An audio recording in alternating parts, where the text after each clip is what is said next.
ഇപ്പോൾ advocate B N Haskar അദ്ദേഹത്തിന്റെ അഭിപ്രായമാണ് ഇവിടെ കൂടുതൽ പ്രസക്തം ഈ ഒരു ഘട്ടത്തിൽ. അഡ്വക്കേറ്റ് ബി എൻ ഹസ്കർ, എക്സാലോജിക്കിനും വീണ വിജയനും തിരിച്ചടിയാണോ കർണാടക ഹൈക്കോടതിയിൽ നിന്നുള്ള ഈ നിർദ്ദേശം?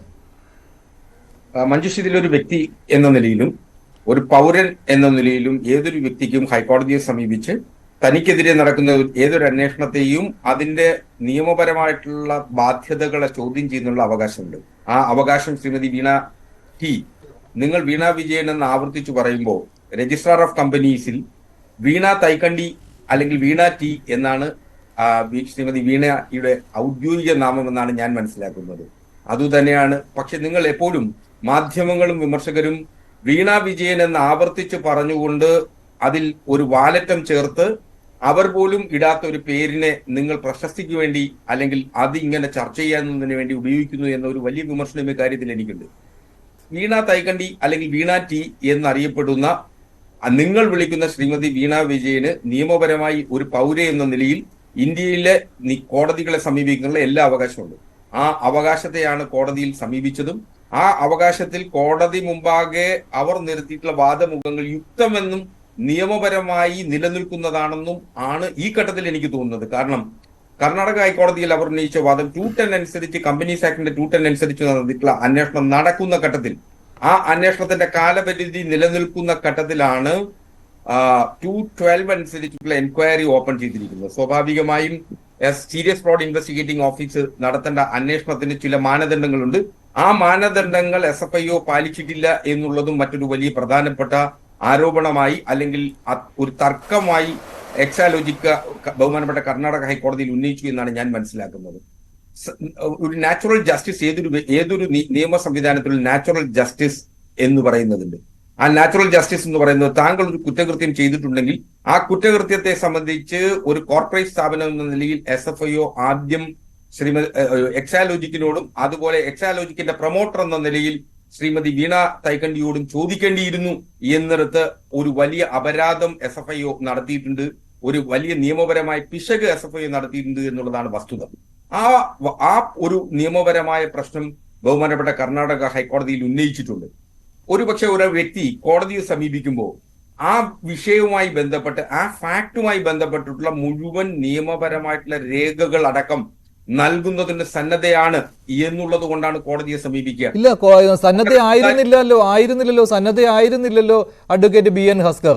ഇന്ന് കോടതി അതുകൊണ്ടാണല്ലോ അത്ര നിർദ്ദേശം നൽകിയത്, ഡോക്യുമെന്റ്സ് നൽകിയിട്ടില്ല എന്ന്. കോടതിയിൽ SFIക്ക് വേണ്ടി ഹാജരായ കൗൺസിൽ തന്നെ പറയുകയുണ്ടായി അങ്ങനെയുള്ള ഡോക്യുമെന്റ്സ് ആവശ്യപ്പെട്ടിട്ടും തന്നില്ല എന്ന്. അപ്പോഴാണ് കോടതി വാക്കാൽ നിർദ്ദേശം നൽകിയത് സഹകരിക്കണമെന്ന്. അല്ല, SFIO ഒരു തരത്തിലും ജനുവരി 30 അന്വേഷണം ആരംഭിച്ചതിന് ശേഷം എക്സാലോജിക് എന്ന് പറയുന്ന ഒരു സ്ഥാപനം ഡോർമെന്റ് കമ്പനിയാണ്.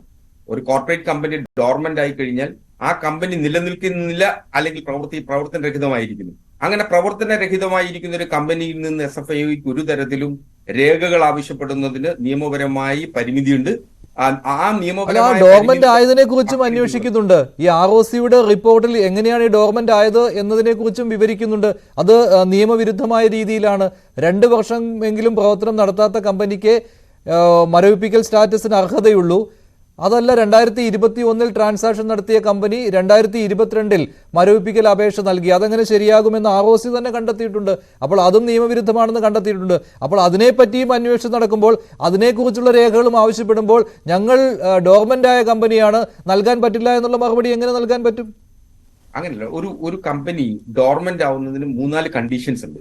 അതിൽ ഒരു കണ്ടീഷൻസ് ആണ് 2 കൊല്ലം പ്രവർത്തനരഹിതമായ ഒരു സ്ഥാപനമാണെങ്കിൽ, കമ്പനിയാണെങ്കിൽ കമ്പനീസ് ആക്ട് പറയാൻ ഡോർമെന്റ് ആവാം. അല്ലാതെ തുടർച്ചയായി നഷ്ടം സംഭവിക്കുന്ന ഒരു കമ്പനിയാണെങ്കിൽ ആ കമ്പനിക്കും ഡോർമെന്റ് ആയി നിൽക്കുന്നതിനായിട്ടുള്ള നിയമപരമായിട്ടുള്ള അവകാശമുണ്ട്. ഞാൻ മനസ്സിലാക്കുന്നത് എക്സാലോജിക്ക് തുടർച്ചയായി നഷ്ടം സംഭവിച്ച ഒരു സ്ഥാപനം എന്നതിൽ ഡോർമെന്റ് ആയിരിക്കുന്നു കണ്ടെത്തിയതിനേക്കാളും വലിയ കണ്ടെത്തലാണല്ലോ അഡ്വക്കേറ്റ് ബി എൻ ഹസ്കർ താങ്കൾ നടത്തുന്നത്. രജിസ്ട്രാർ ഓഫ് കമ്പനീസ് റിപ്പോർട്ടിൽ പറയുന്ന കാര്യമാണ് ഇത്. അല്ല, ROCയുടെ റിപ്പോർട്ട്, മഞ്ജുഷ്, ROCയുടെ റിപ്പോർട്ട് വളരെ കൃത്യമായിട്ട് രജിസ്ട്രാർ ഓഫ് കമ്പനീസ് ഒരു സ്ഥാപനത്തെ കുറിച്ച് മാത്രമല്ല, ഇപ്പൊ ഉദാഹരണത്തിന് ROC കൊച്ചിനുണ്ട്. കേരളത്തിൽ രജിസ്റ്റർ ചെയ്തിട്ടുള്ള മുഴുവൻ കമ്പനികളെ സംബന്ധിച്ചും ROC കൊച്ചിൻ അന്വേഷണം നടത്താറുണ്ട്. അന്വേഷണം നടത്തുമ്പോൾ ആ അന്വേഷണത്തിന്റെ റിപ്പോർട്ടുകളിൽ കമ്പനികൾ നടത്തുന്ന ക്രമക്കേടുകൾ അല്ലെങ്കിൽ കമ്പനികൾ നടത്തുന്ന പാളിച്ചകളെ സംബന്ധിച്ചാണ് റിപ്പോർട്ടുകൾ നൽകാറുള്ളത്. ഇപ്പോൾ ഇവിടെ സംഭവിച്ചിട്ടുള്ളത് സീരിയസ് ഫ്രോഡ് ഇൻവെസ്റ്റിഗേറ്റിംഗ് ഓഫീസാണ്. അപ്പൊ സീരിയസ് ഫ്രോഡ് ഇൻവെസ്റ്റിഗേറ്റിംഗ് ഓഫീസ് എന്ന് പറയുന്നത് ഏതെങ്കിലും തരത്തിൽ ഫ്രോഡ് കമ്മിറ്റി 2013 ശേഷമാണ് ഫ്രോഡ് എന്ന് പറയുന്നത് കമ്പനി നിയമത്തിൽ എഴുതി ചേർക്കപ്പെട്ടിട്ടുള്ളത്. അങ്ങനെ ഫ്രോഡ് കമ്മിറ്റി ചെയ്തിട്ടുണ്ട് എങ്കിൽ അതിന്റെ നിക്ഷേപകർക്കോ ക്രെഡിറ്റേഴ്സിനോ ആണ് ഇത്തരത്തിൽ പ്രാഥമികമായി ഇങ്ങനെ ഒരു പരാതി SFIO കൊണ്ട് അന്വേഷിപ്പിക്കുന്നതിന് ആവശ്യമായിട്ടുള്ള പരാതി നൽകാനാവുക. അപ്പോൾ ഏതായാലും SFIO അന്വേഷണം നടത്തുന്നത് കേന്ദ്ര ഗവൺമെന്റിന്റെ കമ്പനികാര്യ മന്ത്രാലയത്തിന്റെ ഉത്തരവിന്റെ കൂടി അടിസ്ഥാനത്തിലാണ് ഇപ്പോൾ നടത്തിയിട്ടുള്ളത്. കേന്ദ്ര ഗവൺമെന്റുകൾ പ്രതിപക്ഷ സംസ്ഥാനങ്ങളെ എങ്ങനെയൊക്കെ പ്രതിപക്ഷ സംസ്ഥാനങ്ങളിലെ നേതാക്കന്മാരെയും എങ്ങനെയൊക്കെ വേട്ടയാടുന്നു എന്ന് വളരെ കൃത്യമായി ഇന്ത്യയുടെ വർത്തമാനകാല ചരിത്രത്തിൽ നമുക്ക് ബോധ്യമുള്ളതാണ്.